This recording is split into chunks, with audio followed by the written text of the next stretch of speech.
رابعہ اختر کا تنبیہی تجزیہ سیدھا دل پر وار کرتا ہے۔ بگرام ایئر بیس کے گرد جو حرکات ہو رہی ہیں وہ محض خبریں نہیں، وہ ایک عہد خطرے کی گھنٹی ہیں۔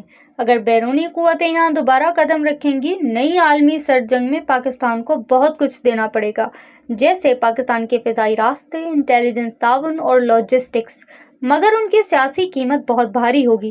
ایک مرتبہ جسے آپ دینے لگیں، واپس لینا آسان نہیں۔